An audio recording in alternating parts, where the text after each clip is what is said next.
And welcome, ladies and gentlemen, to episode 146 of Bladeathon's podcast. I believe it's 146. I always have to keep checking spell.com for that, because I always post them on there, and I have to keep checking. Not going to be able to check it for very long. Not very long. Yeah, that is correct. After December.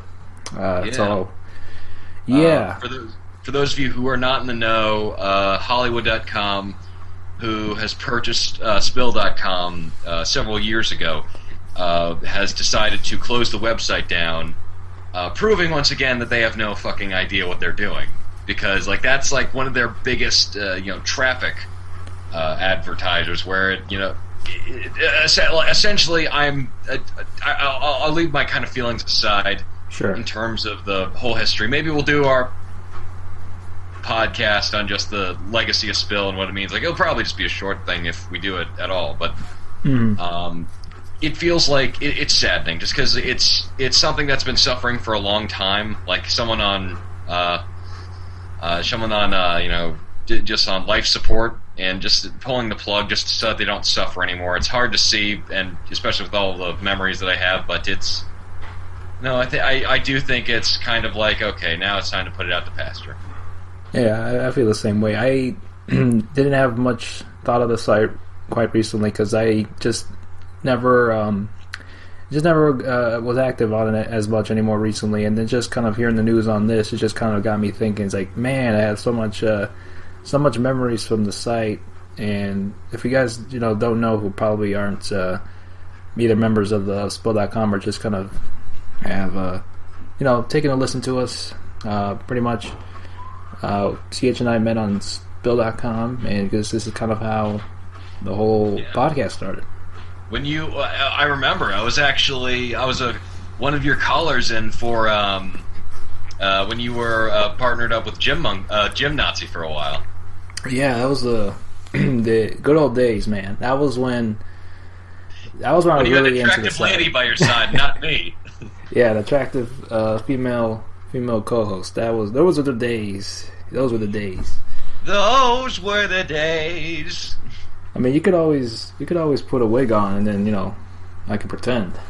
No, I unfortunately I do not have the childbearing hips to complete that ensemble. But I appreciate your vote of confidence in me. That means a lot to me. Thank you. Yeah, so that was when I did pretty much like a kind of a podcast online. We did it live, and you would have people call in, you especially, and that's kind of how everything got started. There we exchanged good old conversations back and forth, and then we decided to do a video game podcast, and then with the help of some Spill members, that's how we kind of got the name of this podcast as well. So we definitely owe a lot to just the community and just the site itself. I think I have had more memories on my interactions with members than kind of the actual product. I mean, I enjoyed the podcast, but I can't for the life of me just remember any of the good highlights. I remember bits and pieces here and there, but not enough for just kind of a discussion on it. But the interactions and the great community that was there, just a lot of great people that I've met over the years on that site. It's certainly one of the rare instances where an online community like that is just so cool. I mean, there's no, you get your people here and there like you do any site, but it was, most of the time 99.9% good experience on there. Mm-hmm. I completely agree, and it's I think I had a tiny bit more interaction with the actual product in the site. I had a few articles that they happened to feature on the front page, which I put on my resume. Oh, of writing experience, and nice.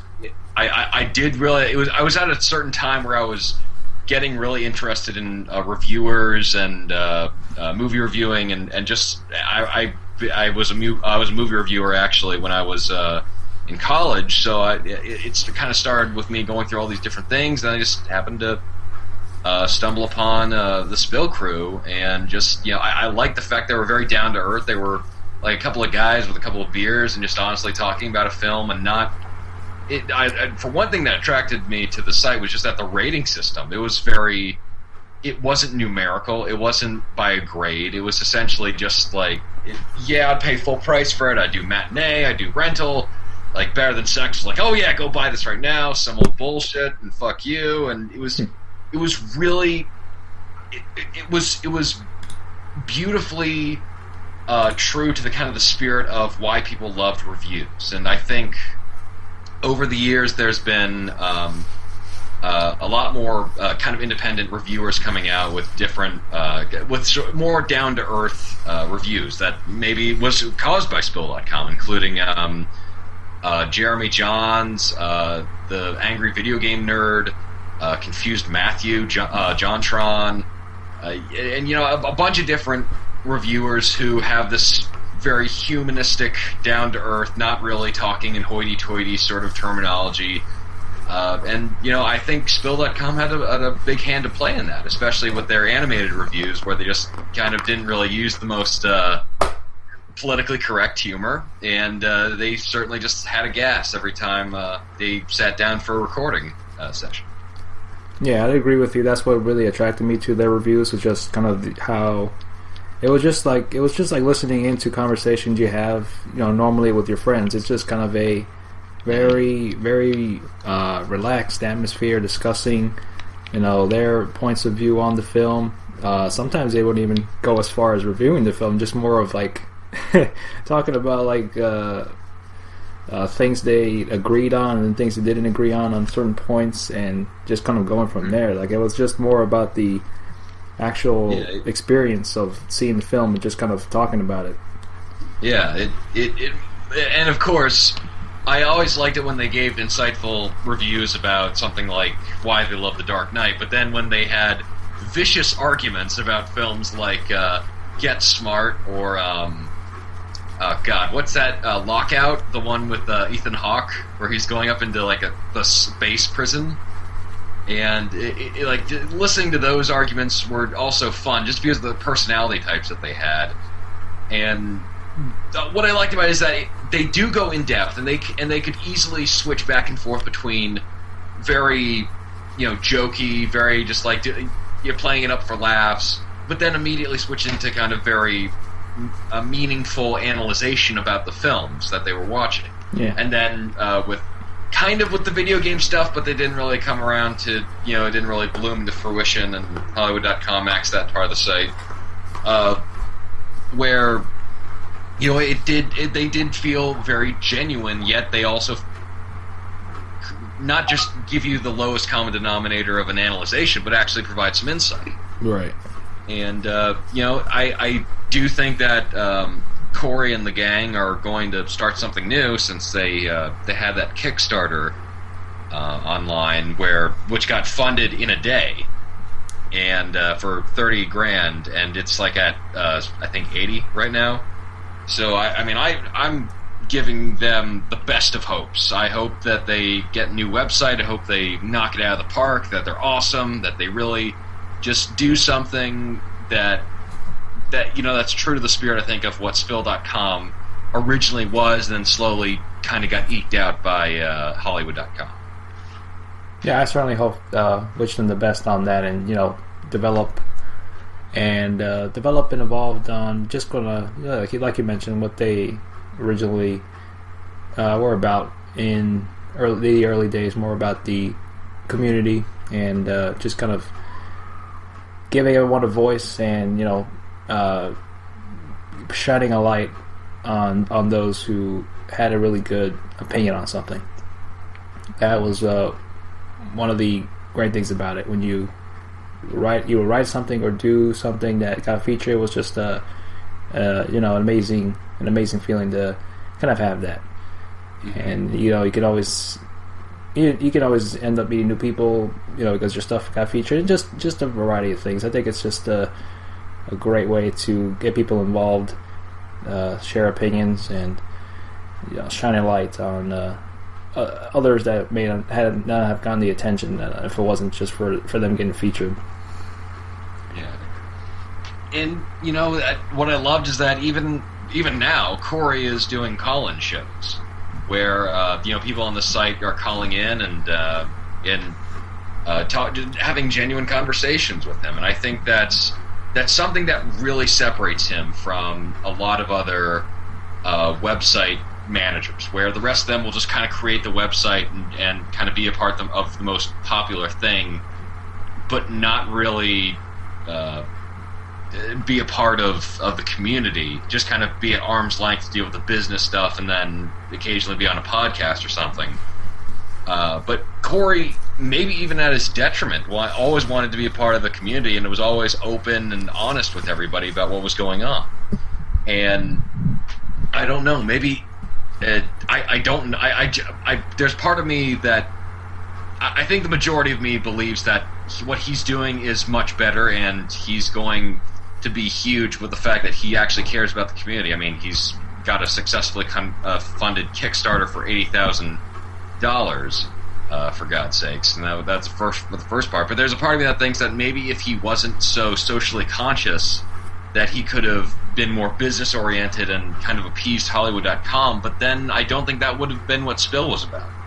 Mm-hmm. Yeah, I mean, definitely we can make our own assumptions on what could have happened and what could have been done to prevent this from going on. But fortunately, we can't turn back time. We can't find a way. Yeah, it's unlike the Nickelback song. It is too late. It's always too late. The only thing I can wish for is to learn. I hope the guys learn from this experience and go onward to the future with hope in their eyes, and with a new want their new vision to be. So good luck to all of the guys out there, and thank you Spill.com for all the memories. Absolutely, I definitely agree with you wholeheartedly on that. It was a great experience, and wishing the best of luck on what they're going to do in the future. I'll definitely check out what they're doing as time goes on. As time goes by. But we're still here. Again, Sam. We're still here. Yeah. Yes. Yeah. Very true. We're still here, and it is sad to see everyone. Hey, you know what? Things are. With every beginning, there's an ending. With every meeting, there's a parting, and I sincerely hope everybody just has a good time, and including us. I also think we're going to be very much more chummy with the BGB guys coming up, since we're going to be bunking over there. Yeah, it would appear so. I think I had a good backup plan to kind of be a part of the BGB.com and just kind of also share our podcast and post some stuff with them. So it's been nothing but good things coming out of that. So I expect by the time, if anyone is still listening to this podcast on Spill, to just kind of keep in touch with us on Twitter, and just go to the BGB.com. That's what we're going to be for the most part. We'll be posting stuff, and just following us on Twitter, and you'll be able to find where we are. So we're not going to be completely faded out of obscurity. Years ago, if this would have happened, I think we'd be done. We'd probably be on some obscure and vague website. We'd be reality TV show stars by now. Yeah, if it was back in the day, I'd have to create one of those free blog sites where it's just like you couldn't even be creative on your URL. It had to be a very long address to type in to go with that site. Yeah, it's like, hey guys, come visit me over come visit our new kick-ass video game site at url blogspot.com/TSX392. It's gonna be awesome. So yeah, something crazy like that is like I couldn't deal with that. And nowadays, I mean, I think we could probably get our own domain, but I mean, I'm no web designer, so I wouldn't even know where to begin. But that'd be something that works. We can consider it. There are some pretty interesting how-to-dos out there of websites, and that's something that I was looking forward to a little while back in terms of trying to create our own site. But that's something that we can always look forward to in the future. Yeah, we'll see what happens. We'll still be around. Just kind of check us out on Twitter at Splinter47 and then at @ch_Gorog. You can find us both there. Or just Googling us. It's much easier as well. You can probably find it. You can find us. That's what the search engine's for, folks. Mm-hmm. Makes it easier on you, so you don't have to remember URLs, Twitter handles, and such things like that. Just type it in Google, and you're there. Google.com, folks. What an amazing time to live in, especially when Google.com has bought all those terrifying machines to enslave humanity one day. Google is awesome. Yes, yeah. Sometimes. Yep. I'll let you know. My opinion may change if I don't have a YouTube channel by the next few days. By the videos I'm posting.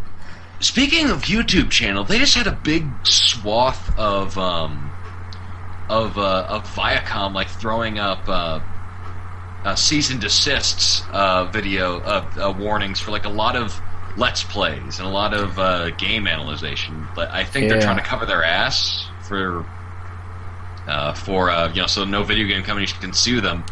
But as long as they're not breaking the copyright law, it shouldn't be a problem.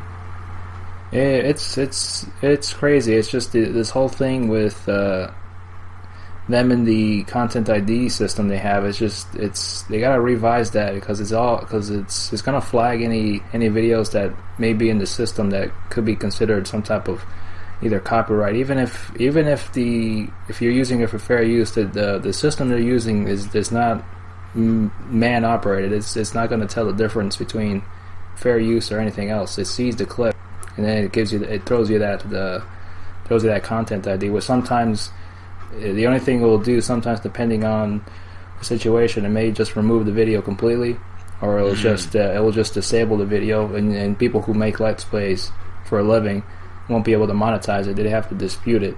But by the time people are starting watching it, they're not going to make any money if they get 500 views or 1,000 views and they're in the process of disputing it, they're not going to get anything of those views until that dispute is done and that claim is released. That's what sucks about it.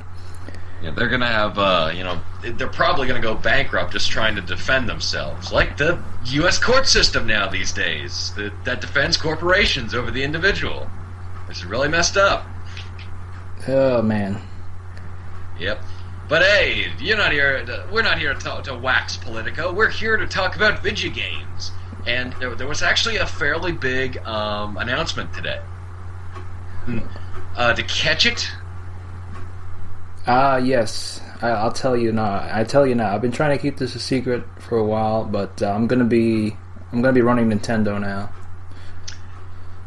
Exactly. That's exactly what I didn't want them to know. You ruined the surprise, man. Oh. We're bringing Barkley Shut Up and Jam Gaiden. We're gonna make a port of it on the Wii U. So that's gonna be our big title coming out later this year. Steven Seagal voices Mario. That's what it'll all be. If I was a head of a gaming company, all it would be is just David Caruso one-liner games, Steven Seagal Connect games, and Charles Barkley Shut Up and Jam.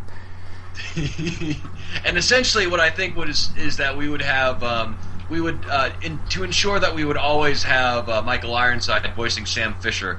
We just pull an old boy and just like keep him inside like of a basement full, and just like periodically come down with like recording equipment. Just say like, "Hey, Michael, why don't you record this line? We might let you go." Oh man, I don't know if I could do that to that man. He's given so much to us. He was in Highlander too. Come on, he's not exactly a saint. He was in Highlander. He was in my favorite movie, Total Recall. Starship Troopers. Starship Troopers. Famous Jet Jackson. Brown, I might add. The famous Jet Jackson. Oh man. Whenever they need someone, like, we need somebody who's really, really gruff, but we don't want to spend enough time to instill the idea that he is like a badass, then they just bring out Michael Ironside. Like, Michael Ironside is the shorthand version of badass. Exactly. So that was our big news announcement. I'm going to be head of Nintendo North America. Reggie Fils-Aimé, he's going to be my apprentice. Yeah, something about him. He seems like a very sick, and no, I take that back. He seems like a very friendly giant. Like, who is the big dumb giant in the Goonies? Like Sloth. Yep, that's who I see Reggie as. He's all very, very kind and gentle. Well, you get on his bad side, you don't want to be around him. I hear you. Shigeru Miyamoto promised him some baby Roos, and so that's what he shall get. He would he just kind of kill you with his death stare, like like in Mass Effect when you mate with an Asari, he's gonna go. Your brain's gonna go on overload there. That would be very, very hard to not ever get around. Just like, baby, I love you, but I feel like I'm tripping on LSD every time we have a makeout session. So, to be honest, I think we should probably use a lot of safe sex. And by safe sex, I mean you don't look at me when we're doing this. You turn off the lights. Turn off the lights, like blindfolds, like wearing like oven mitts on your hands. It's essentially like the Naked Gun version of safe sex, where they're wearing like radiation suits. My goodness. So what was this big news you were bringing up that besides this epic news? Well, you already brought it up. I don't know why we're still talking about it. You're now the head of Nintendo, and as I can't wait to see what your version of Pikmin is. I assume it's all like just an avatar of you, good sir, with picking up like mini versions of Jessica Chobot and then running around. I mean, you got me. You know me well, CH. After all these years of podcasting, you know me well. Well, I first off, I want to congratulate you on your first decree this morning, which was Nintendo is going to be releasing a kind of Dynasty Warriors meets Legend of Zelda crossover, tentatively called Hyrule Warriors, and that's right. I really can't wrap my head around it. It seems like it shouldn't seem, I don't know, groundbreaking, but the fact that a game like this has made me feel so invigorated is an achievement in itself in this kind of set of video game launches these days. Oh yeah, I mean, I haven't. Even though I own Nintendo, I haven't kept up with any of the releases coming out for some of the Nintendo products there. I mean, I'm just settling in right now. I can see my house from here. That's how high up I am in the world, in the class, in my social class. Well, of course. I mean, when you're with Reggie and Shigeru, I mean, you can't do anything else. You gotta just like chilling out in your jacuzzi's, as the kids call them, just sipping on mojitos and like eating ostrich eggs. That's what I just assume that you do all day. Pretty much. I mean, I guess in retrospect, I think this is a better time than ever. You always get nostalgic here since the new consoles are out. We got the Xbox One, the PS4, and will you consider the Wii U the next gen console as well? Yeah, I'd do the same thing that I'd consider them kind of in the same category that the Wii did, where it's not as powerful as the competitors, but it's still, and it seems weird how like every generation the standings seem to flip in terms of like who's on top and who's losing, except for the next generation where it seems like Nintendo already has a pretty strong foothold, and like how they did with the Wii and their kind of last generation. Yeah, but I would say the Wii U is the 8th generation. All right, along with the Xbone and the Pisser. I see. So I don't know. I've read multiple reports that the sales on the Wii U is not the greatest. I think that's just a lot to do with just. I mean, they had a good amount of titles during launch. It did, and then since then, there's kind of been not very much coming out, few and far between on that console.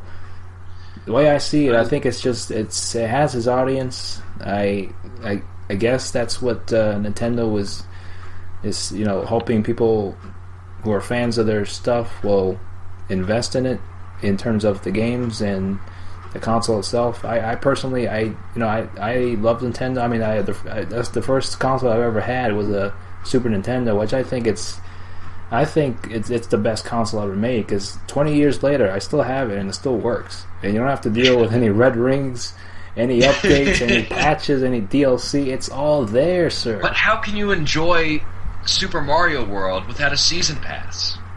You can't. You're right. You're blinding yourself with nostalgia. It is the greatest, one of the greatest consoles ever made. It certainly is. And it has an incredible library where, it's funny. Like, even the most obscure games on, the 360 and the PlayStation 3 are now cataloged, and they're pretty big releases. Even like the arcade stuff and the indie stuff are well cataloged, but there was shit going on with the Super Nintendo that's still being discovered, of just like the craziest games that you've ever could even possibly conceive of are still there, and they're still like coming out of the woodworks. And I probably would like to think that we'll get there eventually, like when consoles and PCs merge a little bit more, and we can get true indie development, where like a kid bored on an afternoon makes just a little crappy video game and then just like puts it out there for anyone on the marketplace to get. Then we'll reach a new kind of zenith of video game collecting. Yeah, just kind of thinking about all the releases that are on the Super Nintendo. I've probably played about at least 20 games on the Super Nintendo. I've not played every single game on the Super Nintendo, but I do have all the games of the Super Nintendo on my phone. And I do play some random games every now and then. I'll just pop in a game that's on here, whether it be I recently did play Super Smash TV, and that's a fun game. I can't believe I've never played that. It's kind of it's almost like Running Man meets some type of I forgot. I don't know what you call the shooters, but it's basically, if you played Binding of Isaac, it's just you're kind of shooting in all directions. You're pretty much just kind of going from room to room, killing everything in sight, and staying alive as possible. So that's pretty much I guess that's the inspiration they got from Super Smash TV. Yeah, that's fun. Just running around, staying alive as much as possible. Pretty much. I don't. It's that particular type of kind of gameplay. It's more like top-down shooter, and there's that in some other games. I try to play some games that require a bit more precision. So, but if it's if you're playing it on the phone, it's a bit tough, and you got to get used to it. And it's not the most greatest thing to play some games that like Donkey Kong Country on the phone. It's not the best experience, because it's a touchscreen, so the bar for accuracy is a little bit low. You gotta kind of adjust to it. So games that are kind of require less precise button pressing, like Super Mario RPG, you'll be good with that. Well, I haven't. I don't play too many games on my phone, but one of the more recent ones I did was the Splinter Cell Blacklist tie-in game, which was the Spider-Bot thing.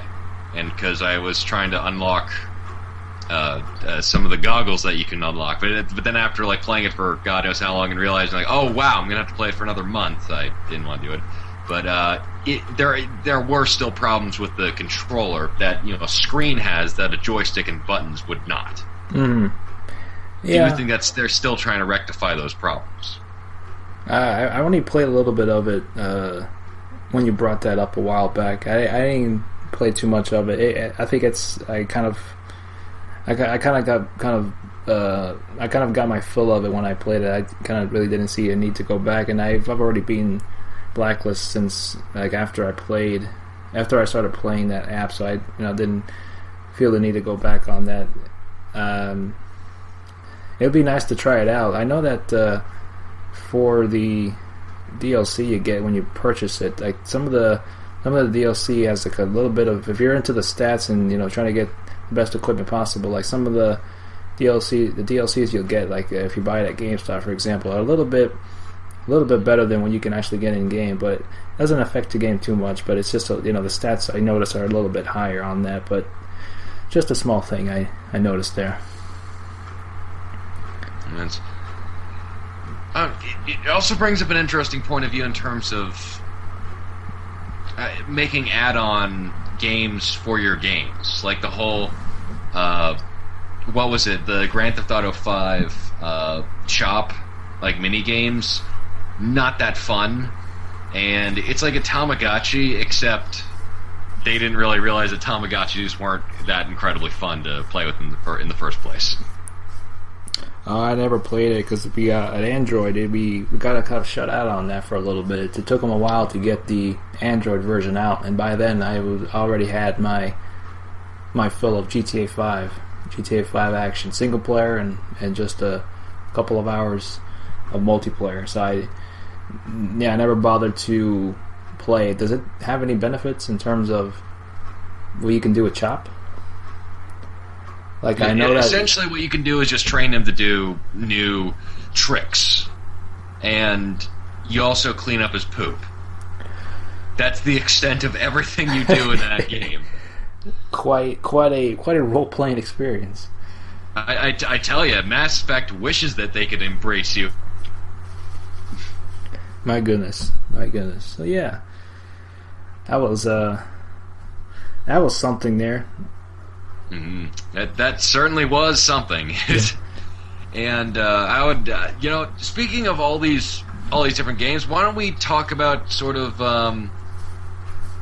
some games that maybe not even the best of the year. Just say some games that surprised you, or some interesting games that caught your glance. Just kind of from this year, or just kind of through the 360 PS3 generation.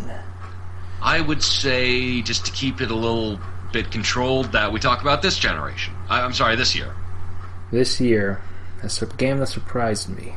I'd say we talked about it a little bit earlier, but I was pretty surprised with. I don't know why I should be surprised. I think they're a pretty solid developer. They always kind of go out on their way with the gameplay. Was Metal Gear Rising: Revengeance. I would definitely say it was a heck of a lot better than I thought it would be. I didn't know if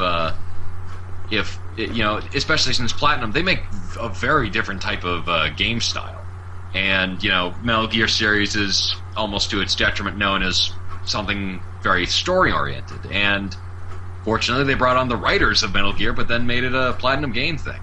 They did a good job with keeping the game true to Metal Gear Solid, like the feel of Metal Gear Solid, but also having their own input on it in terms of mechanics. As you can tell from their past games, they don't really care so much. I wouldn't say care, but they don't really harken so much on story. They're very mechanic based in terms of their games. That's what most of their games are about, the whole experience, and just kind of enjoying the mechanics of their each title. Bayonetta was very mechanic heavy. It was a lot of combos involved, and just a lot of very strategic and time sensitive reactions in order to just go through the game and have a lot of fun and proceed on. It just required a lot of skill, a lot of very mechanical. That's kind of why I'm getting that there. And the story was just ludicrous, but it was it was good enough to get you through the whole experience. It was entertaining. You always played through it to see what would happen next and what sort of insane thing would happen.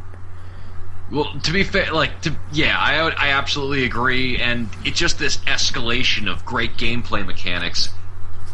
And also, no matter what, if you incorporate a story with Joe Pesci in it, essentially like the Joe Pesci character, it's not going to be taken seriously. Even with Scorsese in Goodfellas and Casino, not exactly realistic when you got Joe Pesci in there.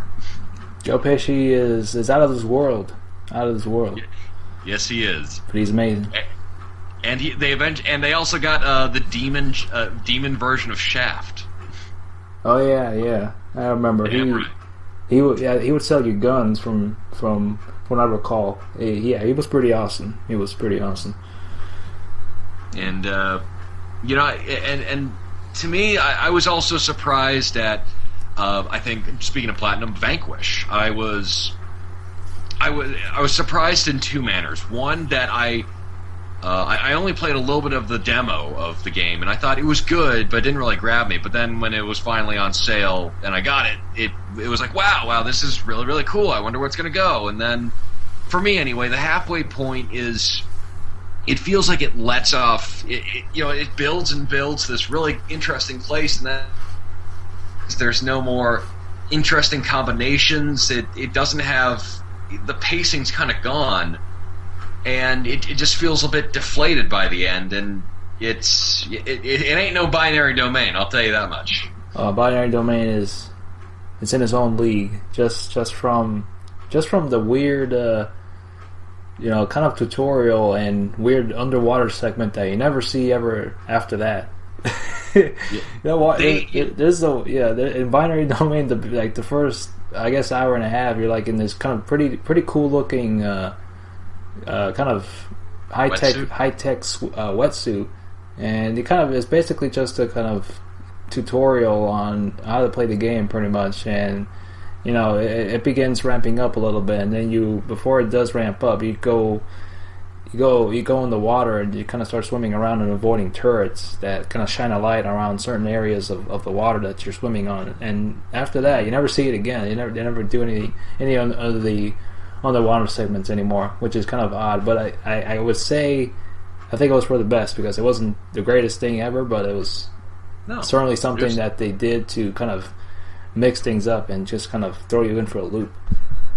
Yeah, absolutely, and the fact that they could bring about so much dynamic difference between gameplay, a lot of variety. Yeah, is what I think it is, and there's also, as well as that, it's kind of what I wanted Gears of War to evolve into, where you have the cover-based shooting is essentially Gears of War, but a lot of the squad mechanics and just interactions with your squad I like that a lot, where it's something little, but the fact that I was caring about these characters in combat made it just more laudable, of just being able to go around and, instead of just like having characterization thrown at you in cutscene, I was actually caring about these people just because I was interacting with them real time, just like giving them thumbs up or talking to them in dialogue.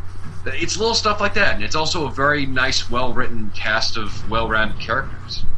Yeah, they're pretty memorable. A lot memorable than I guess you would compare it to Gears of War. But I can't say much about it because I never played Gears of War. But I've heard people who have played it, they kind of prefer Binary Domain because it has a lot of variety, and I think they say it's a lot better as a kind of third-person cover shooter, and I could probably agree with them a little bit. I've seen some videos on Gears of War, but I like the what we mentioned, variety in Binary Domain. There's so many ways to tackle how you handle these targets, and the boss battles are unique in a way, and it requires a lot more skill than just shooting at it and hoping it goes down. There are some parts, even on the difficulty levels, as they increase, they'll take longer to take down, and you have to be very accurate on where you're shooting. You have to shoot specific areas in order to start having them fall apart. And then watching them fall apart is just is a cool sight to see. Pieces start falling off them. It's amazing. Watching those bits fall off, and it's like, oh, I'm gonna get them. And the currency in the game is essentially how much of their armor can you knock off, and like the more armor you can knock off before they explode, you get more credits for it.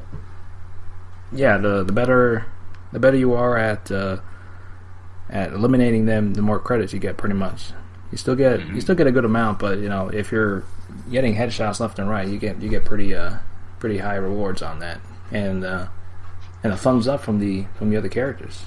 They like Absolutely. You if you play better, surprisingly. And when you suck, they tell you suck. It's like, you better get better next time on the next encounter. Yeah, and they're not afraid. They're just like, and I tell you, sometimes I just want to play better just so I can get more applause from Kane. It's like, oh, monsieur, you are magnifique.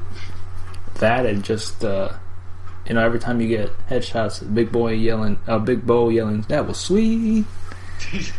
That was sweet. Reminds me of Gandhi from Clone High. Say what? It may have been inspired. Who knows? Binary Domain surprises.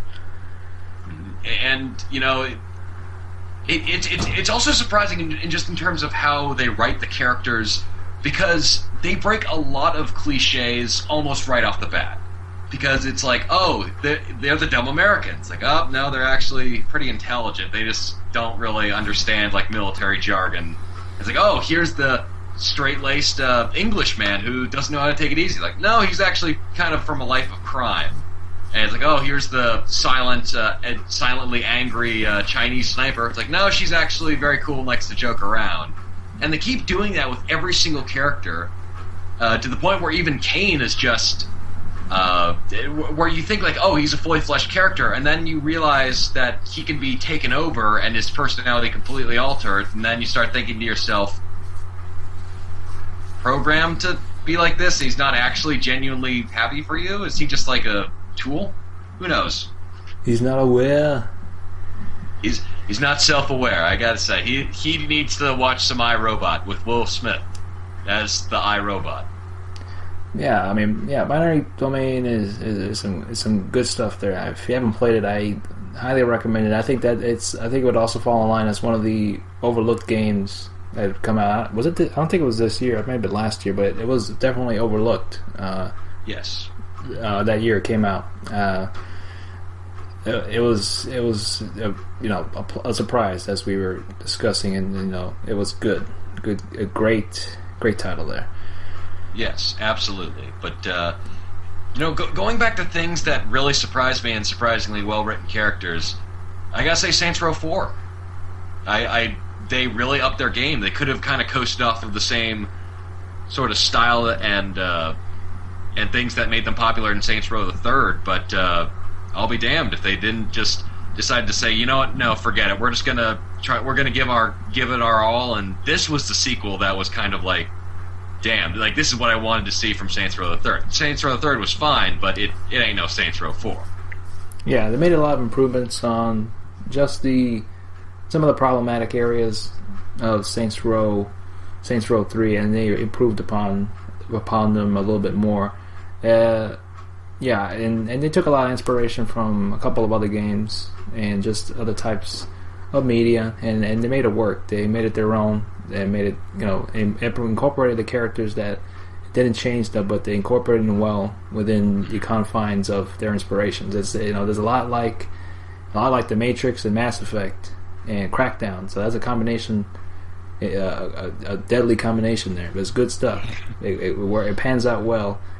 And I noticed that they have a kind of a short little add-on storyline about the Christmas DLC, which I'm kind of curious to go back on and play and see what that's about. That one looks very interesting. I do wonder how that one's going to turn out.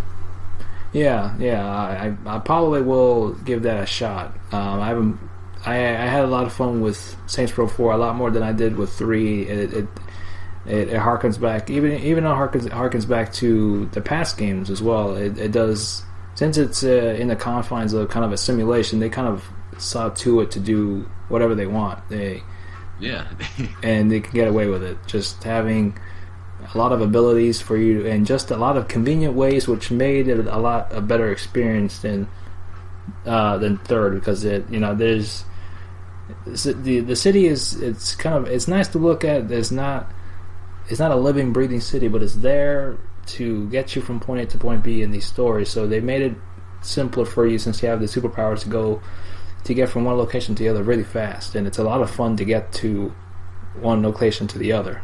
A lot more fun than most open world games incorporate in terms of getting around. Mm-hmm. It does the open world very, very well. I love the satire they not only have of game design, but of themselves and just of what they kind of started out as and how they evolved, especially like with bringing back characters like Benjamin motherfucking King, or the two Shondis, or what is Neil Patrick Harris's character, the Destiny Child? I'm trying to remember. But they're them just able to seamlessly kind of go back and forth, and having it be a simulation means they can revisit all these things and sort of why it's important to them, but also have these really cool little gameplay segments like the Saints of Rage mini game, or Leave It to the Saints, where where you're trapped in like a Leave It to Beaver universe. And I was just incredibly surprised, thinking about that, and then thinking about that in comparison to Grand Theft Auto 5, which is, I think it's a much better written Grand Theft Auto game than GTA 4, but I still think that Rockstar has the problem of not knowing, kind of like what, for my opinion, Rooster Teeth has with the red versus blue thing for the longest time. The completely different side topic. I don't even know why the hell I brought it up, but just the tone. The tone is very strange. How they want to be serious storytellers, but they're completely in a world of satire, and that still doesn't really change in Grand Theft Auto 5. And it's a much better written story. I'll be very honest in that. Yeah, I can see what you say. I can see where you're going there. I would say that for what both games are accomplishing are very different, but I think in terms of how they execute it, I think Saints Row 4 executes what they're going for a bit more better than GTA 5. But they're both two very different games in tone and just what they're setting out to accomplish. But in terms of just storytelling, I could definitely agree with you that Saints Row had it down with its characters, its dialogue, and tone. And that was, a very good thing to see them keep consistent in the sequel. Mm-hmm. Sometimes they will end up kind of burning out either the same jokes or just kind of throwing jokes that just kind of leaves you scratching your head a little bit. But I think they managed to do it pretty well in Saints Row 4. A lot of pleasant surprises, a lot of just equally hilarious They ended moments. on a great note. They did. They got a lot. I'm interested to see what they do on the next title. If they're working on another one, most likely for next gen, that would be something to see.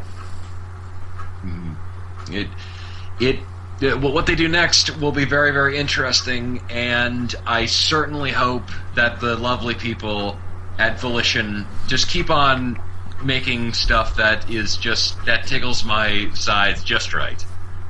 And speaking about surprises and things that I had different expectations for, DMC Devil May Cry. I was never a big I'm not a big hack and slash fan. Usually they have to do something very impressive before I take interest in it. Metal Gear Rising, it was a good game, but didn't really get me gameplay wise. But with the Devil May Cry series, I was never really a big fan. But Ninja Theory really got their stuff together and made an excellent hack and slash game that I put up there easily with God of War and Bayonetta, of just so damn perfect. And I mean God of War, the first one, not the more recent Ascension. It just so good. And I see a lot of anger towards the game, and I think that's mostly aimed at, or mostly caused by people who don't really want Dante to change. And if you don't like it because of that I completely understand. But for me, it just it gets me. I love the presentation. I love the gameplay of it all, where it's not the fixed camera angles. It's much more free flowing. I love the weapons. It's the first time in a fighting game, in a hack and slash game, where I genuinely want to experiment because of how I can rack up some interesting combos, and not just because like, oh, you need to do this because you beat this boss and that's the only way you're going to get past this door. Like, oh, defeat 30 enemies with this weapon. You know, that sort of thing. But I absolutely love this game, and I think it's probably one of my favorites of this 7th generation. Yeah, definitely heard a lot of very good praise just by you and just by people who played it. I still have yet to play it. It's definitely on my list of games to get. I usually around this time of the year or early January is when I kind of start picking up on some titles that I didn't get the chance to play or purchase. Get them at a discounted price. That's definitely going to be something that's going to be on my top list to check out for sure. Please do. I cannot recommend it highly enough.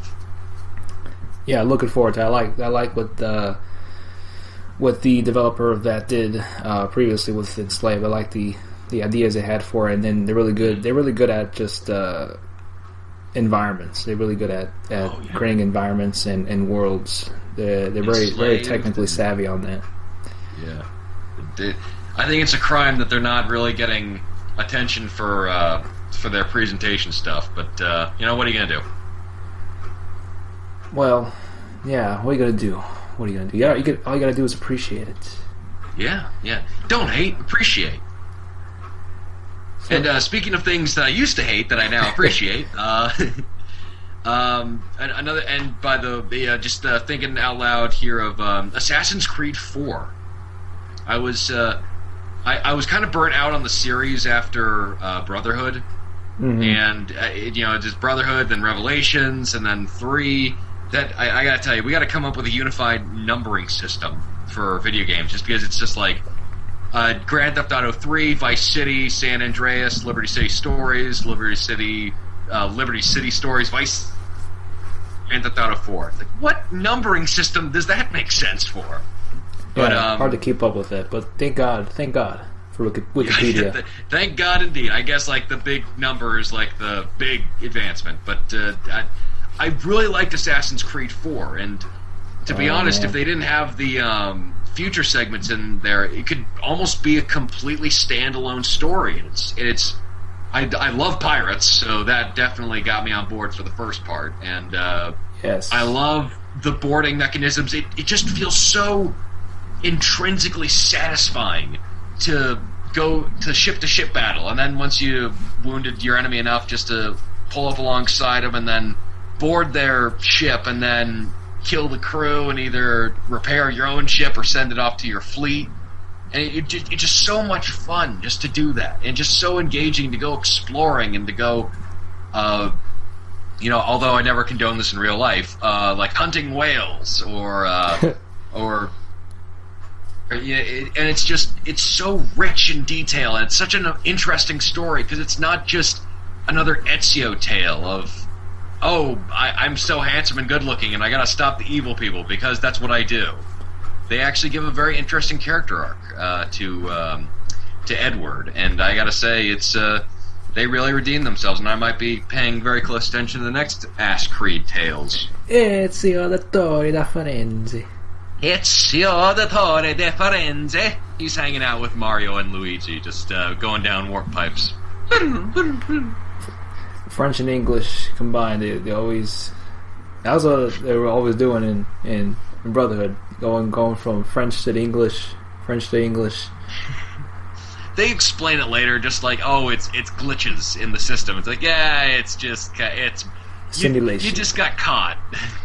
It's a simulation. Well, that's good. As slowly the people starting to play that, since I've been hearing a lot of good things about it. It being kind of a bit better than the last installment, and just fewer Animus stuff. There's still Animus stuff from what I've heard, but are they Could it seem like they're slowly departing away from that? Because it's always been a part of the series since the first game, and I don't know why. But I guess I do know why. But since they had the Desmond storyline, I guess they didn't see fit to kind of end it all together after the first one. I guess it's sort of the trademark of the series instead, and then kind of they never been able to depart from that completely. No. And I don't think people would have much of a problem with it, because I just would rather play an Assassin's Creed game without any of the Animus stuff included. I just want to play through the story of the assassin. That's what the most interesting parts of those games were.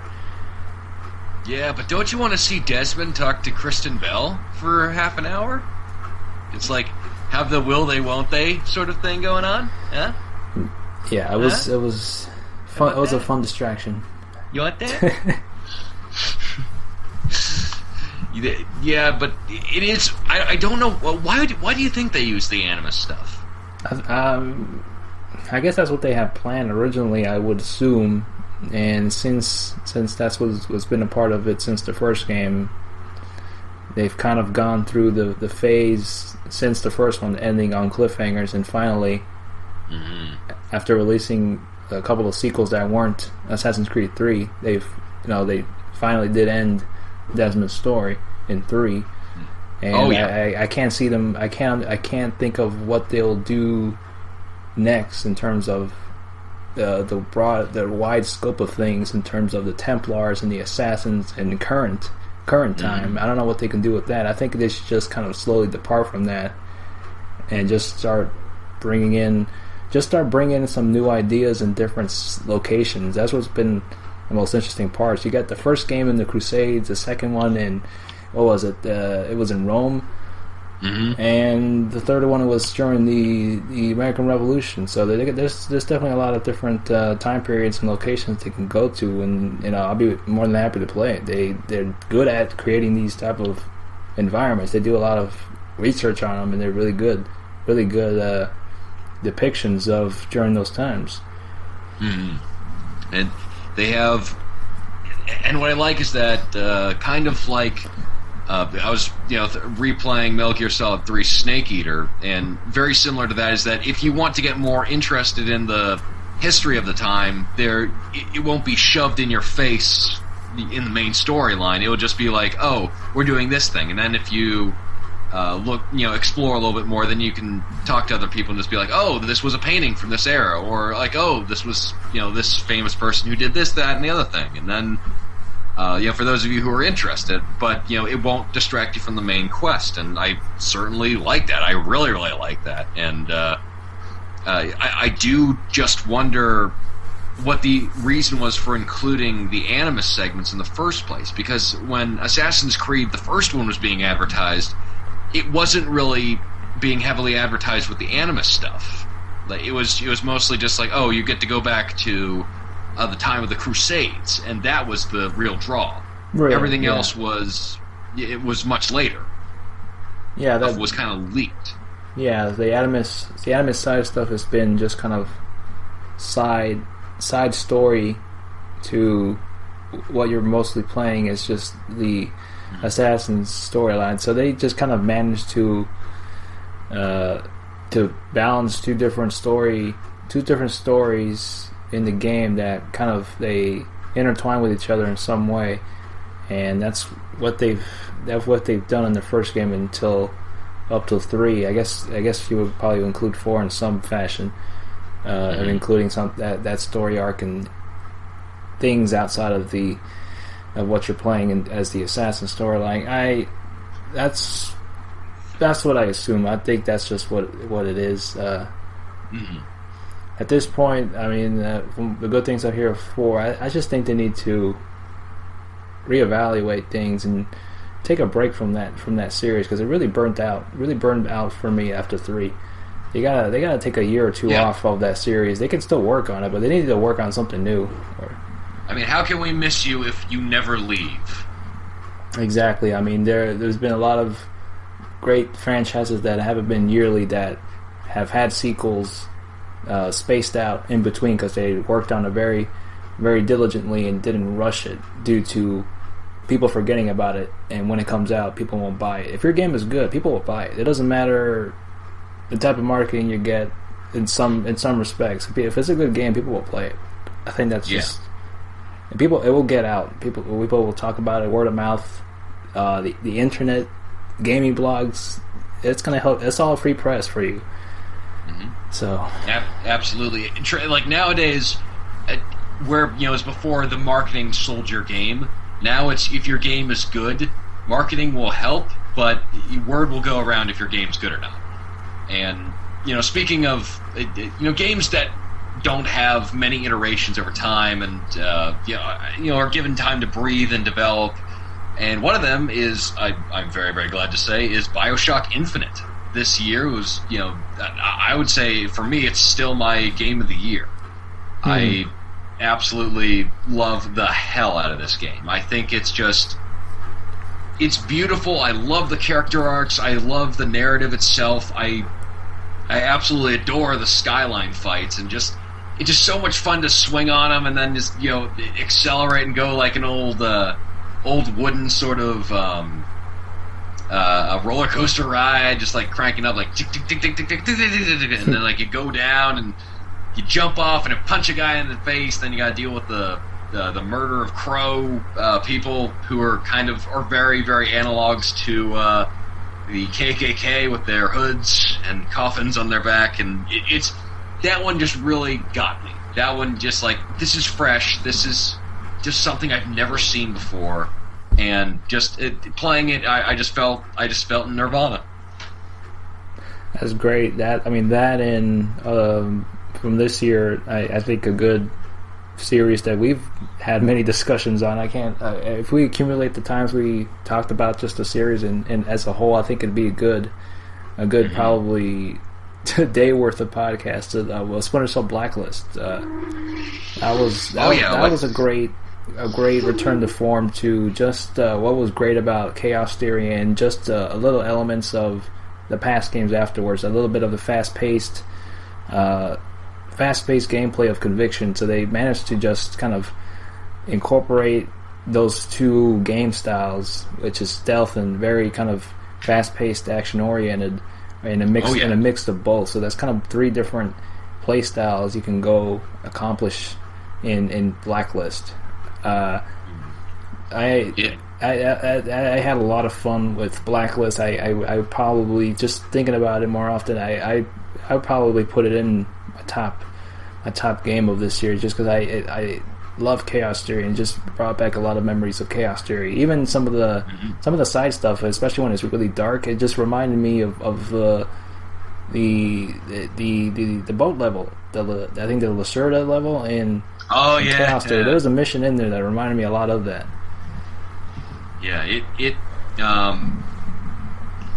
what I like, as you just said, they struck a great balance between Conviction and Chaos Theory, and it's not quite like each other. It's a bit of kind of a compromise between the two in the best sense, and I really do like the fact of structure, not only the missions, but the enemy is very, very smart. I like the fact that you now have, instead of just sort of as in the original Chaos Theory, where you have kind of one enemy type, but they sometimes have different weapons on. They'll kind of go down the same way if you just shoot them, but then you have like the big heavies who you got to knock their helmets off first, or sneak up and knock them out from behind. And you have the dogs, and then you have the exploding tripwires, and it really is a game that compiles everything great about Splinter Cell. I don't think as good in equal measures as Chaos Theory, but it's definitely up there. And it's good to see Sam Fisher back. I was really worried about the return, but they made sense of that in the story. I was actually surprised at what they did with the character, and I was also very surprised at the ending, where they do a couple of shifts in gameplay, where where you're playing as third person as Sam and Harley, and then they switch that up a little bit towards the end in a very interesting fashion. and they also have a villain in there who's actually very, very not only charismatic, but he doesn't fall for the cliches. Where, they got Charlie and he's like, so, you and us in the war room, huh? It's like, yeah, I know you're talking to your buddies with your implant. I'm just going to cut that out right now. And then he's just I like the game a lot, and I really do hope that this is a signal of a great, long, Splinter Cell's been going on for ages, but even a better future for the game. I think so. I mean, compared to Assassin's Creed, I think Ubisoft has really done a pretty good job with every release of Splinter Cell. There hasn't been much negative discussions or on any of the games released because they haven't been yearly. They've been pretty spaced out in between, and even the ones that people will consider not the greatest, they still had some interesting ideas. They may not have executed them in the best manner, but they still had some interesting ideas, and it didn't really ruin or tire anyone of the series. I think they've been all really consistent for the most part. They've done it very well. I'm sorry, is his name? No. I'm sorry. Who's Sam's partner in the field? Is it Briggs? It's Briggs. Briggs. I cannot believe I called him Charlie Cole. I did not mean to insult you like that. I never would want anybody to be confused for Charlie Cole, and that's the only real negative. I'm like, Charlie Cole, okay. But even characters like Andre Coben, they bring back in a very interesting way, and I like that. And Grimm is, great, and they keep Benjamin buttoning Sam Fisher's age, where he's eventually, like, by the next iteration, he's gonna be like 35. Oh man. Yeah, more than likely. He's gonna get his driver's license. He's gonna be in high school. That would be an interesting combination. Just make like a video game that's a combination between Splinter Cell and Bully. Yeah, that'd be great. Just sneaking around the campus, spying on girls. Gotta do the panty raid with the Splinter Cell mechanics. Panty raids and stink bombs. Game of the year material right there. Nerds. But yeah, for the most part, I've been pretty consistent. I know we've also got into discussions on kind of the consistency of the storylines, but regardless of that, there's still overall fun experiences and good games to play. Especially Double Agent. We've had a lot of discussions on Double Agent. Oh yeah. The 360 PS3 versions and the generation before it.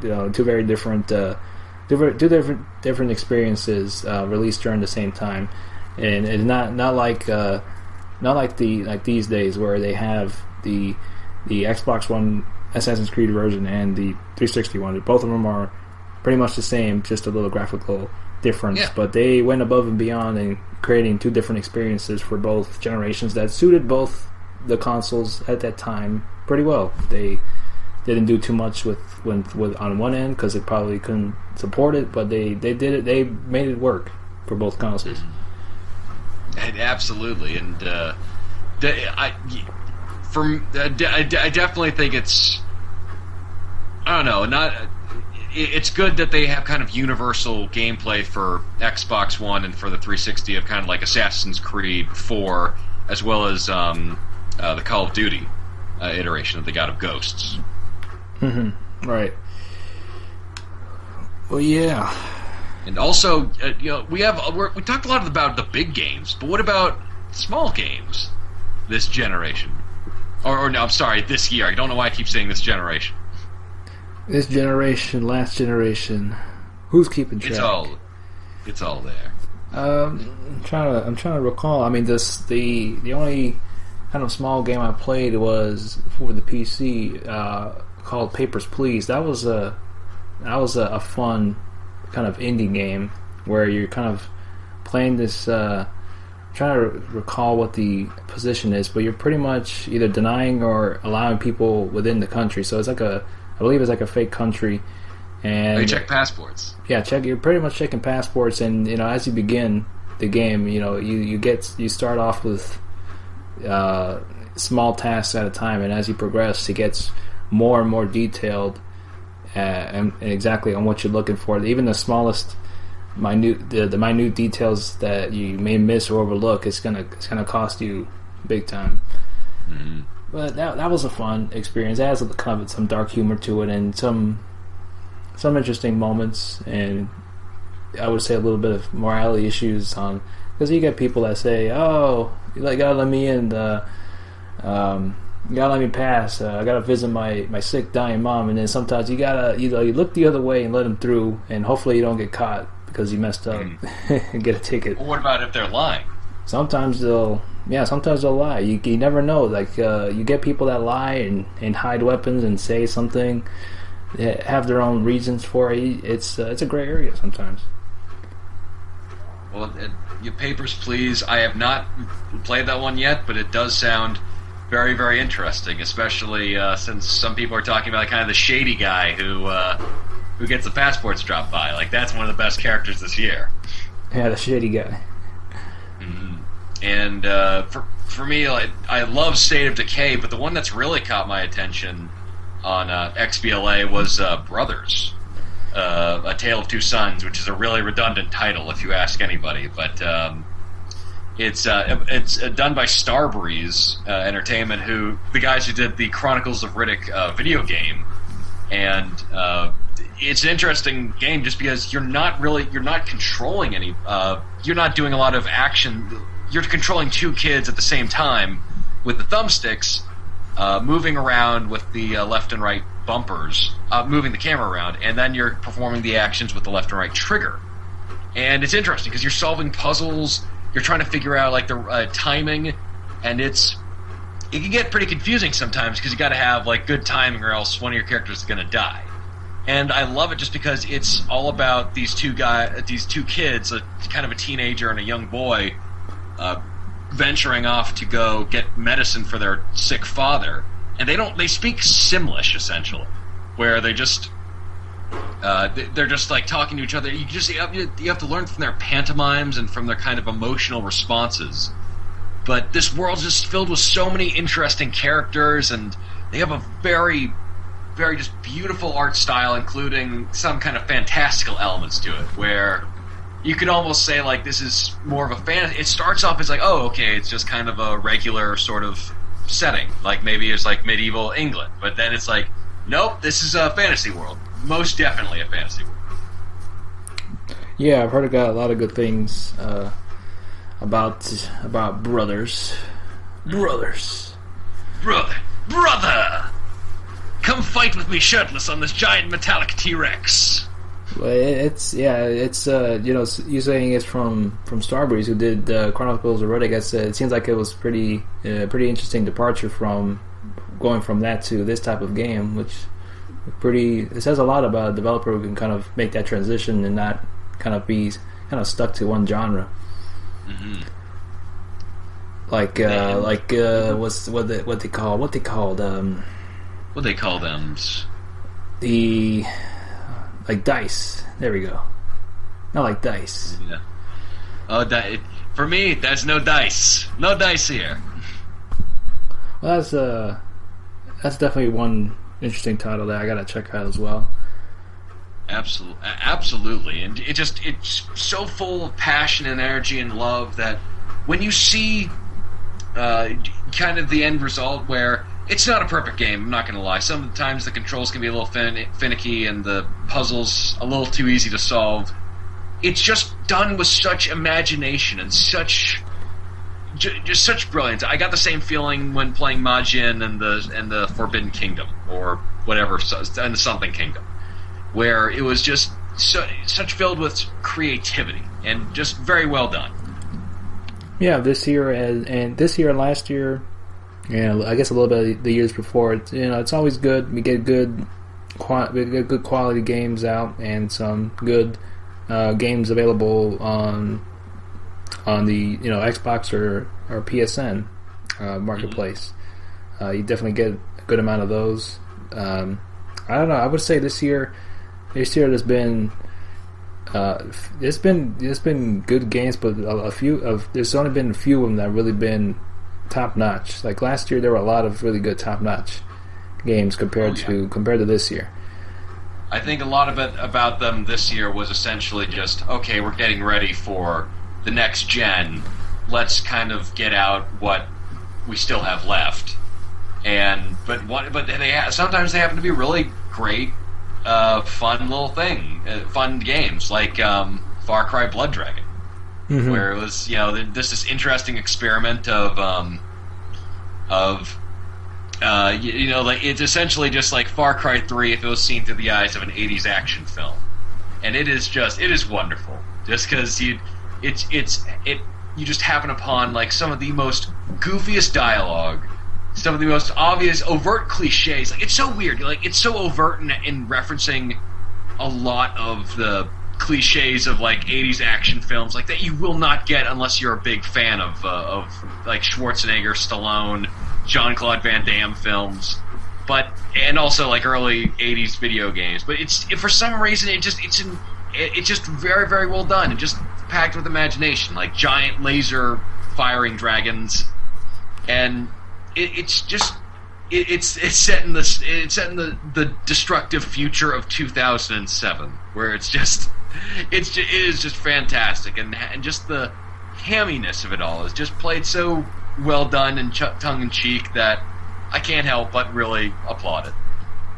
Yeah, I like what they did there, putting it in 2007, because years ago, in the 90s, when they were doing these sci-fi movies with, the big action stars, they would go as far as saying, either 2007 or 2010, setting the movies during that time, and by the time we're at this point, like none of that stuff ever happened, like flying cars or anything like that. I think it was like Demolition Man. It was like no robot butlers, unfortunately. Oh no, man, we could use one. Yeah, and I think it's just like something about like saying like 1998 and then saying like the far off year of 2010. It sounds futuristic, going from 19 to 20. It does. I can see what they're going for back in the day when they made it. Mm-hmm. They just do it very. It's a fun little downloadable. It's like a standalone game too. You don't need to have the Far Cry 3 main game downloaded. You don't need to have it spinning in your console for it to work. Mm-hmm. And it's a pretty fun game. Well, yeah, that's good that you can get these kind of additional add-ons to an original game and not having to have the original game. I think that's a good approach for especially DLC like that just kind of changes a lot about what the game was originally about. Like Undead Nightmare, like having Undead Nightmare as a standalone thing, and Far Cry Blood Dragon, that's a good thing to put out there, and not having to require the original game to play it. That's brilliant. That it absolutely is, and I gotta say, speaking of kind of downloadable games, there's also another one which I really loved a lot, which is Contrast. It's kind of I don't know, children's fantasy book meets noir game, where it's all about this girl who has an imaginary friend who helps her deal with help her father in terms of he owes money to the mob, and he's like got the circus going up, and her imaginary friend named Dawn is essentially a big help in terms of getting lights on, working on set, and she exists in shadows. And it's a very, very interesting play. It's like, the new Legend of Zelda game, the Link Between Two Worlds, where he can kind of shift in and out between 2D and 3D. Well, that's essentially what the gameplay conceit is in Contrast. It actually it takes place in France, so everything is, very Tim Burton-esque, of course. But it's just very, very interesting. It's not a game about violence. It's just all about puzzle solving and building this relationship between families, and you have this very slow, methodical story, kind of about how things exist in different worlds, and and kind of in a metaphorical sense as well, in terms of kind of what the father sees in his life, as well as what the child sees in her friends and families, and especially with Dawn, because she lives in shadows. Yeah, that's the title that's available on PSN for free on the PS4. Is that correct? I believe that's the game. And it is worth your time, because they really put a lot of thought and care into the production of it. And I will admit there were some puzzles that made me want to rip my hair out, but overall I had a very good experience, and it's nice to see something a bit original, and something that developers take a chance on something. Oh, very cool, very cool. It's mostly a success, I would say. Yeah. Well, that's yeah. Yeah, I mean, like I mentioned, very good stuff coming out of the arcade market itself. Especially, I mean, I wanted to put it on the list, but since it's only been partially released, like The Wolf Among Us was a great title that came out this year. Just like the first episode was really good. I wish they Oh my would god, come I out. cannot wait for The Wolf Among Us. Yes. Episode 2. I almost wish that they would not do Walking Dead Season 2 in favor of just completing The Wolf Among Us and then moving back to Walking Dead Season 2. Yeah, I would agree. I mean, I enjoyed it. I enjoyed it more than The Walking Dead. Both of them are very great, but I prefer that over Walking Dead. I guess that's because I don't want to be depressed when I play something. That's probably why. It's like, do you have any hopes for the future? Well, don't play this game. Yeah, it's just a lot about it that captured my eye. I like the art style and the presentation is very good. There's a lot more variety than in The Walking Dead. It's still great writing, and it's still sometimes even as violent as The Walking Dead in some cases, where they ensure that like they have their own bit of violence in there. But I just like the presentation a lot more. I like the characters a bit more in terms of like they can be more exaggerated than in The Walking Dead, since it's supposed to be realistic. And yeah, I think they got the combat a bit more better in that one. Yeah. Oh yeah, I completely agree. Where they made it a lot more, just a lot more engaging than I think this sort of kind of either kind of the one button shooting mechanics in The Walking Dead, or maybe like the left and right trigger punching. Yeah, which is not necessarily too bad, but it does get you more engaged and more. Again, you do more than just doing that small task of just hovering over something, hitting one button to watch something come to fruition. But The Wolf Among Us combat was a bit more.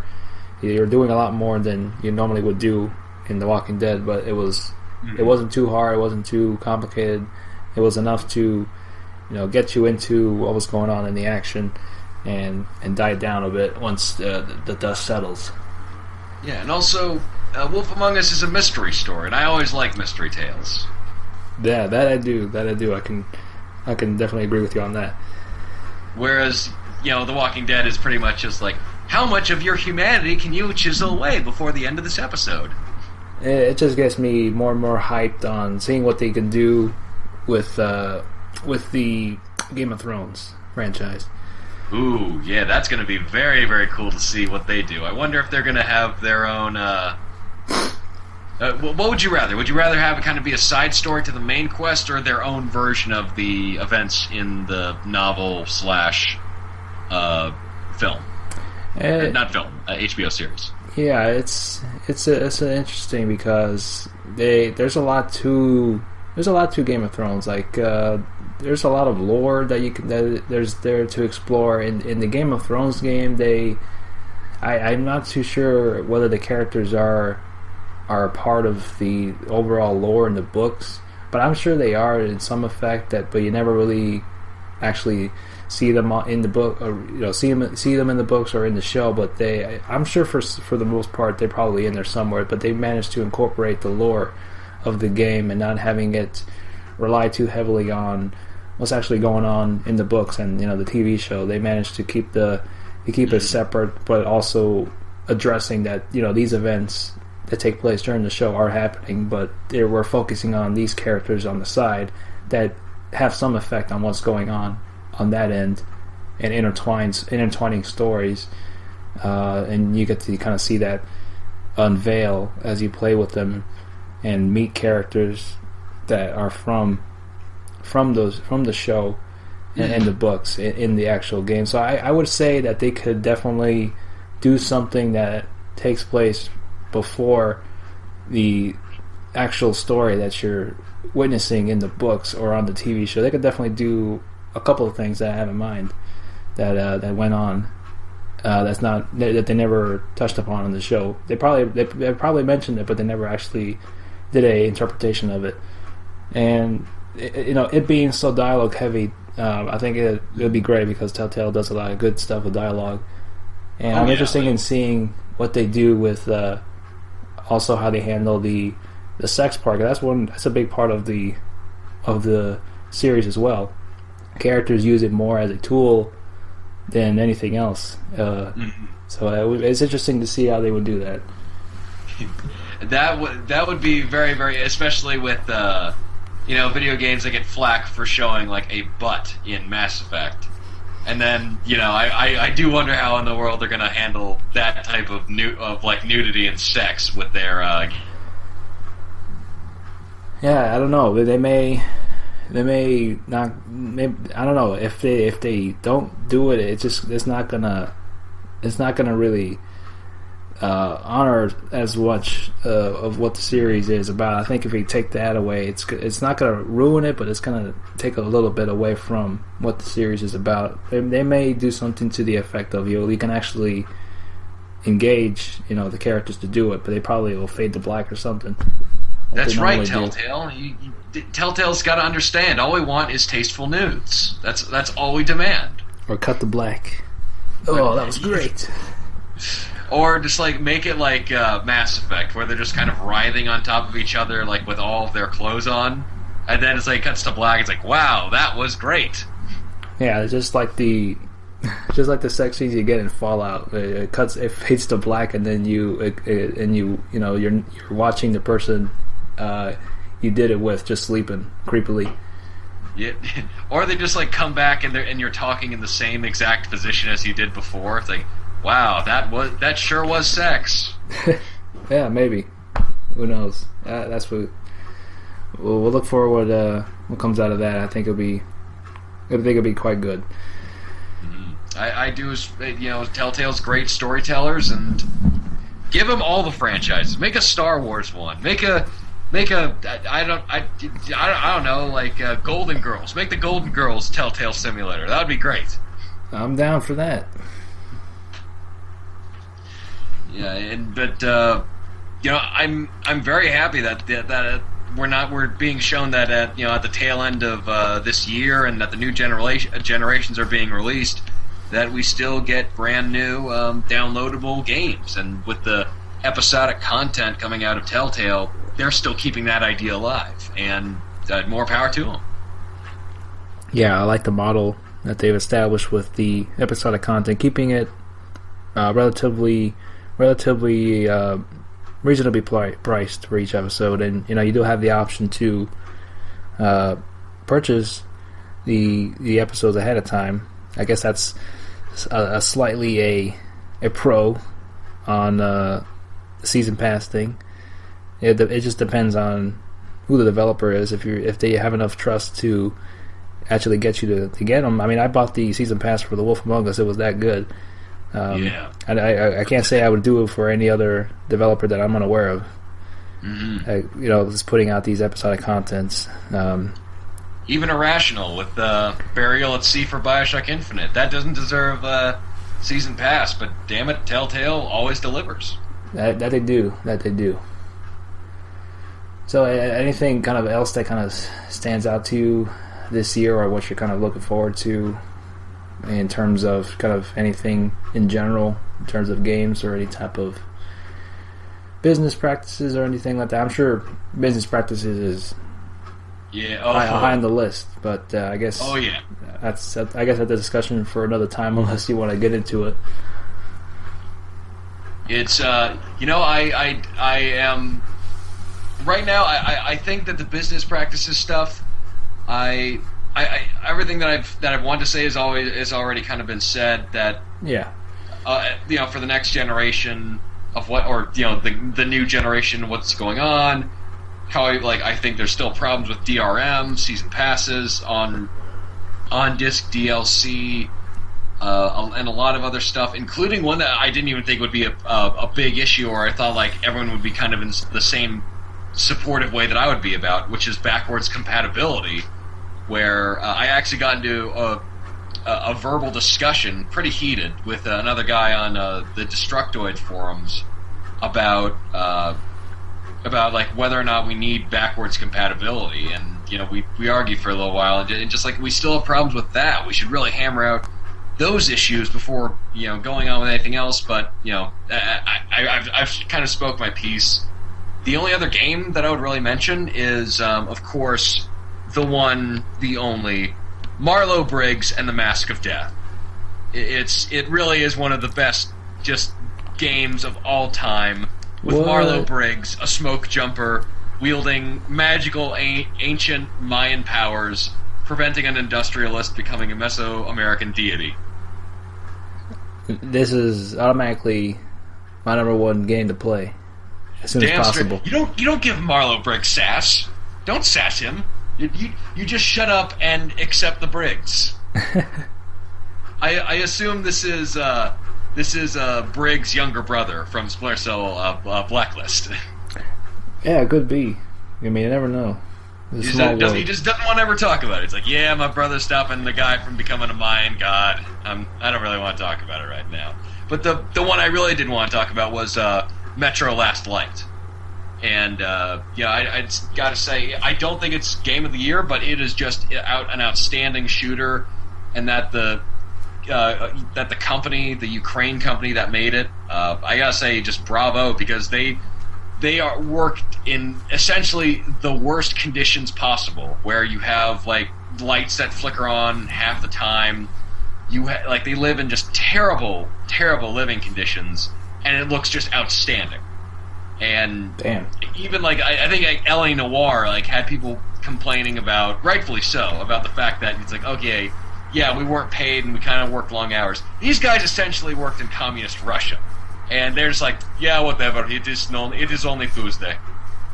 I mean, it could attribute to how well they put out that game, being so dark and void of humanity. Yeah, it's like, we know the darkness of humanity. Trust me, we live it every day. They could probably make the next Dark Souls game. Yeah, it'll be too dark. It'll be just like you're not killing monsters, you're not doing anything. You're just going around looking for food, and then you die. Oh my god! Imagine that, a game that's just completely pitch black, and navigate your way through various puzzles in complete darkness. What a game! I would like to see what their version of Super Mario Brothers would be. Look at these graphics, man. This is next gen. Essentially what we did is strap video camera to man and ask him to walk around and be controlled by people at all time. Oh, man. But, yeah, good stuff from this year. And, even things that may not have been last year. I mean, I do tend to play games that I didn't get the chance to play this year. That's always a nice thing to go. Definitely put DMC up there, man. Mm-hmm. I'll definitely do that. I still got to finish Resident Evil 4. Most likely, I'll conclude that this Friday on my stream, twitch.tv/SP_47. Oh man, I gotta tell you, you are in for a treat. Where are you at right now, currently? I have defeated the second to last boss, I believe. I forgot the name, but I guess it's a former colleague of Leon. You fight him up top I think it's some type of watchtower, Ooh, you got Krauser. Krauser, yes. I defeated him. I have Ashley. We're going somewhere. Most likely to the end of this game. Ooh, yeah, yep, you're in for a very, very good experience. That is just a great ending. Especially with someone of your talents and invested likings in action movies. I gotta say, you'll probably very much like the ending to this. That's cool. I mean, people have been pretty cool who've watched the stream. They haven't they haven't spoiled anything for me. Like as I play, they've vaguely brought up things that will happen, and a lot of them were really cool. Like just I didn't have so much problem with the. I don't mean to brag, but I didn't have much problem with the replicating monster. There was one good instance where I was looking around. It was some sort of type of prison environment. And I was hearing this noise. Like, where's this noise coming from? I don't see anything. And then I checked every cell, and then I turned around, and he was just walking so ominously slow, and I just freaked the hell out.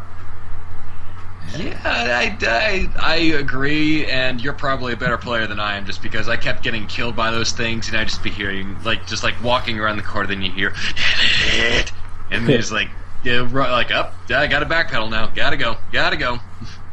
Yeah, I'm surprised I mean, at first when I played it, it's usually the same for me for any Resident Evil game. It takes me a while to get used to the tank controls, but once I get the hang of them, I'm pretty well on my way. I have that a lot of times, mostly due to me reading the chat room. I end up getting killed during cutscenes when they do QuickTime events. It's like I die like 3 times in that Krauser cutscene alone.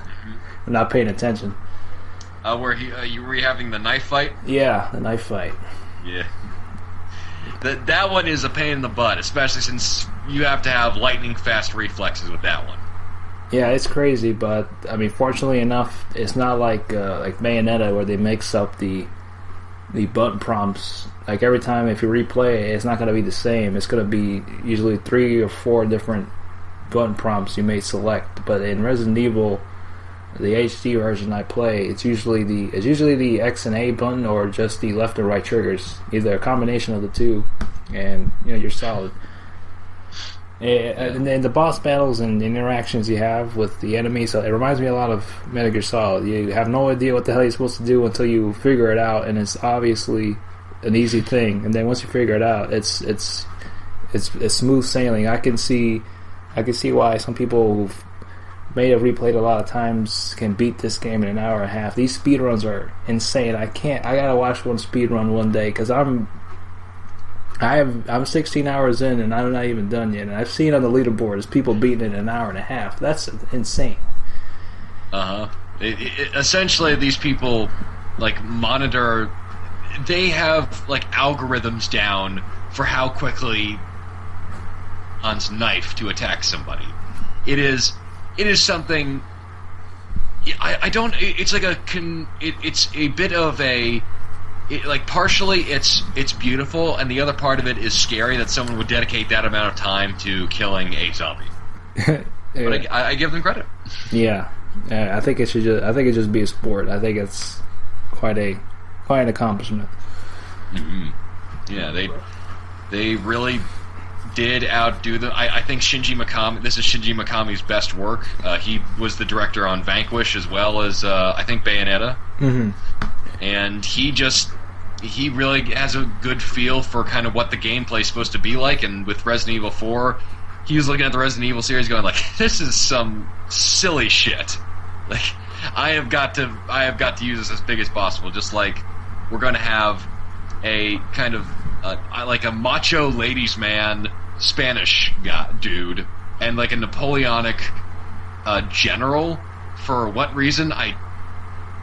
Damn it, it's fun to watch in motion, where it's both a homage as well as a downright satirization at some points of the series. Also, if you're ever in Resident Evil, never fly a helicopter. You're never going. That probably will not end well for you at the beginning. Yeah, just trust me. Helicopter people, not good. Oh man! You either get horribly burned or you're wounded or dead. Yeah, and I know you and I talked about it in depth off the podcast about the. We already know how awesome the merchant is, but I didn't bring up how awesome the Mike is, the helicopter pilot that kind of pretty much helps you out in one portion of the level there. He just demolishes everybody. Oh, I love Mike. He's just a disembodied voice. He's like GLaDOS, but in a helicopter. Yeah, he was awesome. And he's just like, hey, yo, I'm going to take care of these guys. Eh, Leon? And he's like, yeah, Mike, we're going to go get a Philly cheesesteak sub after this. Seemed like it fit in and out of that accent there. I could think about it. Yeah, he did, where he's like, I don't know if you're trying to be like Brooklyn, New York, or just like American General accent, but, you know, I'm pretty sure they just like at that point they didn't really care. It's like, yeah, you could be like Jamaican. You could do like the X-Men First Class Michael Fassbender by just continually going in and out of an accent. Just do whatever. And yeah, that's what's great about this. They're completely self-aware on everything. They, like a lot of the titles afterwards, they've just been kind of replicating action movies and also replicating what Resident Evil 4 did, but not very well at all. They didn't really get what Resident Evil 4 was actually doing. It was pretty much parodying the series. Yeah. And I gotta say it even though like they have like stuff like Wesker in there and the Umbrella Corporation and you know Leon coming back from Raccoon City, and it's all played very humorously, where, you know, there's obviously some dramatic moments, but there's also a lot of levity in there, and that's, especially with Resident Evil 6, just something that was completely missing. Mm-hmm. And just like with Resident Evil 4, it's just Ada Wong appearing out of nowhere every time, and you don't even know whose side she's on. No, and yeah, she is a rapscallious little minx that, you know, continue constantly popping back in and out, like, oh, who am I? Maybe I'm a good guy. Maybe I'm a bad guy. Who knows? You, sir, don't. You certainly don't. I help you out, but then I don't. Then I help you out again. She's a tease, man. She is a complete cockerel tease. Yeah, but enjoying it quite well. I am just disappointed in myself that I didn't play this when it was out for the GameCube, because I had a GameCube, and that was an exclusive for the GameCube for I think a little bit, but I think I didn't play because I didn't like horror games. I couldn't finish them because I scared easily back in the day. But this is not as scary, but it's not as scary, but it has its few and far between good jump scares. Yes. Oh yeah. And were you scared about the what was it? The right hand of the monster? Yeah, that was. Where he was, even though it's like that's like the absolute worst comeback you can have. It's like, I've sent my right hand to kill you. It's like, your right hand comes off. Like, oh Leon, just stop, please stop. Yeah, it is fantastic. I'm looking forward to playing that later this week on Fridays, because when I stream around 8 Eastern, I'll stream that. Most likely I'll wrap that up and probably move on to something else to play every Friday. I may pick up Black Flag by then. I probably will stream that a little bit, see how that is. Please do. And it's excellent. Yeah, it'll be up on Twitch, and then it'll be up on YouTube, hopefully, if it doesn't get taken down. Hopefully. But I haven't had any issues recently. I uploaded some stuff from my stream last week, and nothing's happened yet. So that's good. Cross my fingers on that. I don't want you to be thrown in jail with and then they have you arrested for in leagues with Edward Snowden. I hope not. I mean, I'm not worried about any legal troubles. I just don't want to lose my YouTube favorite videos. I gotta go ahead and start a new YouTube account. I gotta start locating all my videos and favoriting them and putting it on my list. That's a lot of work, man.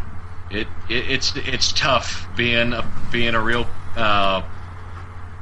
It's tough being a YouTube provider of content. to be honest. I'm not being facetious or sarcastic. It really is. Sometimes you just completely lose.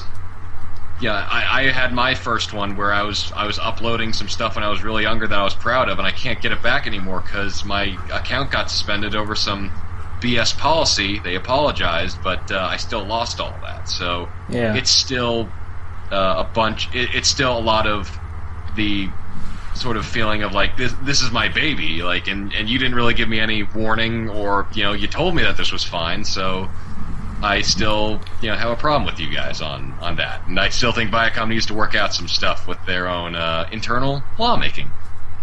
Yeah, I think there just needs to be a revision on just on these particular laws here, because they're outdated, and people always make the argument about uploading movies and music, which is, I understand that stuff can get taken down, but gaming is just a whole league in its own. Someone's experience of a game and how you see it is going to be completely different than what you play. You play it for, most of the times you'll watch a Let's Play for the personality playing it, not necessarily the game. Like there's definitely some YouTubers that can play anything and people will watch it. They're not really watching it for the game. Yeah. Whatever his name is, PewDiePie. Yeah, I don't watch his stuff, but he's very, very popular. The big one. He's the big one there. But and Game Grumps. Yeah, and also it's free press as well, and some and some publishers have been cool about it. Not Nintendo, but some publishers have been cool with their stuff getting up there. They've even gone as far as helping out some people who've gotten claims to get those removed, and they don't have anything to do with these claims they get. There's a lot with the YouTube system. But because they're smart enough to know that this is good publicity for them. They get. People will buy the games that they watch if it's good, and they'll buy them. So that's free publicity there. I think. Well, I think they have that general overall statement, like, we can pull any video you want if it infringes upon copyright laws, but the companies are only going to do that if it's like really infringing. Like if it's just one person or like a small group of people doing YouTube Let's Plays, then they're probably going to just give them a pass. But if it's like probably an entire corporation saying like, "Oh, look at our new game," it's like Mario, but like modded with a different hat. It's like, wow, this is completely new. It's like, nah, that's ours, I think. Yeah, some of it I can understand to some extent, but yeah, what are you gonna do? It's a lot of it. It's just for legal sake, like the whole thing with Notch and Minecraft and versus the people at Bethesda for Skyrim, because Notch tried to use the title Scrolls for another game that he was making, and Bethesda said like, yeah, we're sorry, we don't really want to do this, but it's essentially just for legal purposes that we can't let you use the word just Scrolls, or else it could be infringing upon our copyrights. Like, that's kind of dickish. But I can at least understand that they want to maintain their legality and stuff like that. It's like a bunch of just nonsense stuff. People should do a lot more of the just a lot more of just like common sense things. Right. I definitely can understand what Google is coming from, what they're doing there. That I understand completely. They just need to go about a different way of identifying these actual copyrights that are going on, rather than the ones that fall under the line of fair use. They just need to work on that. But that's just a whole another discussion for that. Is gonna go on, and I don't know much about the legality, so I couldn't tell you. So knock on wood, hopefully it does not happen to us, good sir. But then again, you are running the head of Nintendo, so you should not encounter too many legal problems. That is correct. If I ever were to upload anything Nintendo-wise, I'll be good. Just say no. It's okay. Reggie said it was okay. Don't worry, I'm good. You don't want Reggie to get angry if my account gets disabled. You don't want to see him on his bad side. That would be just a great TV show of you essentially as Bill Bixby, Bruce Banner, and then when you get really mad, you just Hulk out and turn into Reggie Vis-a-Vis. And choke you out with a creepily smiling grin on my face. Reggie grin. My body is ready. You won't like it when my body is ready. Ah! Exactly. Man. Oh my goodness gracious. Very much for talking with me, man. It's been an excellent episode, and good look at the year in review. Yeah, it was good kind of reminiscing on some of the stuff that came out this year and what we played. A lot of good stuff as usual, thankfully. Thank you, Gaming Gods. Thank you, Gaming Gods. Yes. Thank you, Peter Molyneux. And yeah, it's definitely been good catching up with you on just what you've been playing and just getting back into the whole swing of things and podcasting. The new year is upon us, so hopefully we'll start doing more. We'll start doing more stuff, maybe more podcasts, maybe even different maybe podcasts. It could be anything. Could be just either movie reviews, music reviews, anything like that nature. We'll probably sort that out, but it's just mixing up a bit, getting some newer discussions in the fold. We'll see what goes on later on this month. If not this month, maybe next month we'll hopefully get something up in terms of just kind of our discussions on Game of the Year stuff. And everybody is doing it around this time, so I think it'd be cool. Or videos and just whatever the hell we want. Oh yeah, that too. That too. I've got a video movie review coming out that. All right. Looking forward to it. I'm really looking forward to it. Yeah, definitely. I don't know if you want to talk about it right now, but I'd like to leave it a surprise. Right. Okay. Well, and just have it be unleashed upon the world. Well, definitely. Once it becomes available to the world, I'll be sure to let everybody know, and we'll discuss a little bit on the podcast. You got it, man. So yeah, if there's anything else, I don't know if there's anything else you had in your mind, but I think it's a good time here to end on the high note here. I think we got a lot of things covered today. Yep. I'm good. And we did, yeah. Yeah, so folks, thank you for tuning in. This has been episode 146 of Bloody Thumbs Podcast. You can always check us out on Spill.com until after December 31st. December 31st. And then you'll make that transition to the BGB.com. That was going to be our kind of our permanent home. Our for the foreseeable future. We may be posting the podcast, who knows, on maybe other various outlets, but mainly that and my YouTube channel. You can check out the podcast either way. As usual, I'll provide the links below on all that stuff, and you can keep in touch with us if you ever want to send us a message, send us any questions, anything that's on your mind. We're open to discussions on Twitter. Go send them a message. Get them off our backs. Just go and send them a message. Tell them that Mikey sent you. Exactly. We're gonna scratch. He's gonna grease his palms and make sure we get him talking. We get him talking. Do you want me to bring out Reggie Vis-a-Me? I think that's a no for both of us because we don't want to see what happens when his body's ready. Yeah, a little Christopher Walken in there. Oh! He's Reggie's Vis-a-Me, man! Wait, what the hell was that? Oh, that's like... I just got mixed up like 10 different accents in there. I think, yeah, that's once we get that far, I think that's about the time to wrap up. We've done enough podcasting. I think we get to that point. Yes, it is time. It is time. Absolutely, yeah. It was fun today, and thank you very much for talking with me, man. As always, it's a pleasure. Same here. So, thanks for listening again, everybody. You have a wonderful day, week, happy holidays, and everything else. We'll hopefully see you maybe later this month, maybe early January. Who knows? Well, absolutely. Just enjoy that nog and enjoy the Christmas spirit. Enjoy the nog, enjoy the Christmas gaming. Just enjoy life. Be kind. Be courteous to everybody. Yep. Namaste.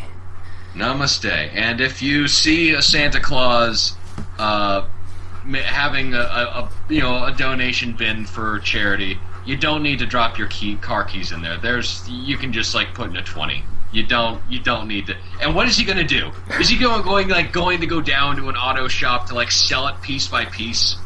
That is just that you are thoughtless if you do that. So don't do that. Don't do that. Just enjoy the holiday seasons. Don't do that. So have a good one, everybody. Don't even do that. We're going to send Mikey with Reggie down there. Oh man, you don't want that. Brought it back around. You don't want that. So, all right, folks, you have a good one. It was an excellent time today, sir. All right, take care, everybody. All right, see you later. Bye bye.